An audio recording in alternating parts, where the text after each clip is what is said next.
എന്നാൽ ഷെരീഫ് ഹുസൈൻ പലസ്തീൻ ജൂതന്മാർക്ക് കൈമാറാനുള്ള ബ്രിട്ടീഷ് വാഗ്ദാനം നിരസിച്ചു. ഷെരീഫ് ഹുസൈനോട് വളരെ ദേഷ്യപ്പെട്ടു.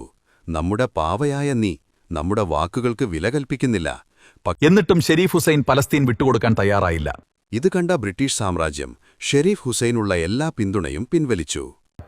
ഇതിനുശേഷം ഒരു വിചിത്രമായ സാഹചര്യം ഉടലെടുത്തു. ലോകമെങ്ങും ഒരു വലിയ അറബ് നേതാവുണ്ടായിരുന്നില്ല.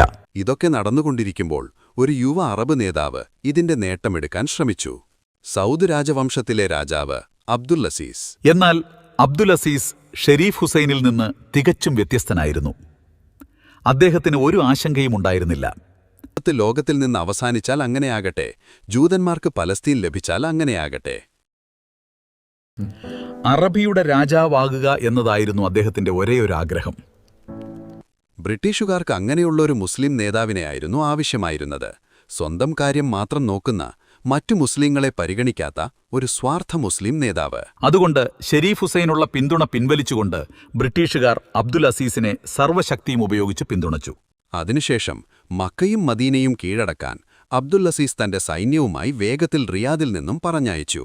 തീർച്ചയായും ബ്രിട്ടീഷുകാരുടെ സഹായത്തോടെ അബ്ദുൽ അസീസ് മുഴുവൻ ഹെജാസും എളുപ്പത്തിൽ കീഴടക്കി. അബ്ദുൽ അസീസിന്റെ ശക്തി കണ്ട് മക്കയിലെ എല്ലാ പണ്ഡിതന്മാരും കാബയുടെ മുന്നിൽ നിസ്സഹായനായി നിന്നു. മക്കയും മദീനയും കീഴടക്കിയതിനു ശേഷം അബ്ദുൽ അസീസിന്റെ ഭരണം ഈ പ്രദേശം മുഴുവൻ വ്യാപിച്ചു. അങ്ങനെ ലോകത്തൊരു പുതിയ രാജ്യം രൂപപ്പെട്ടു, the kingdom of Saudi Arabia. Abdul Aziz ആയിരുന്നു അതിന്റെ ആദ്യത്തെ രാജാവ്. അബ്ദുൽ അസീസ് രാജാവ് ആദ്യം സൗദി അറേബ്യയെ 2 പ്രധാന പ്രവിശ്യകളായി വിഭജിച്ചു. ഒന്ന് നജ്ദ്.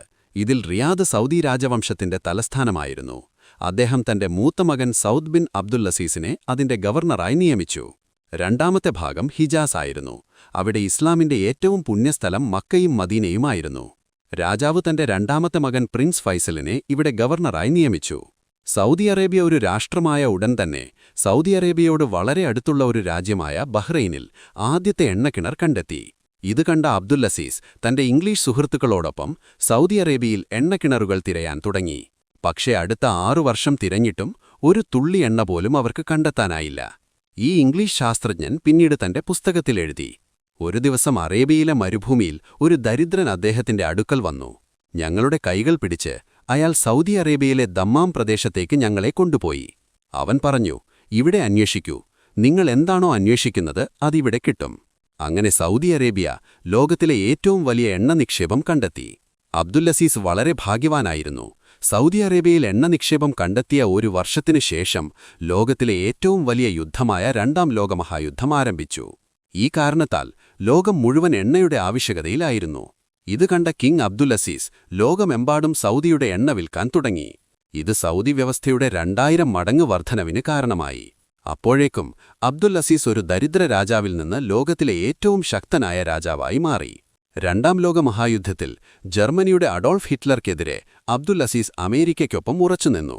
എന്നാൽ 2ാം ലോകമഹായുദ്ധം അവസാനിച്ചതിനു ശേഷം അബ്ദുൽ അസീസിന്റെ ഇംഗ്ലീഷ് സുഹൃത്തുക്കൾ ലോകത്തൊരു പുതിയ രാജ്യം സൃഷ്ടിച്ചു, ഇസ്രായേൽ.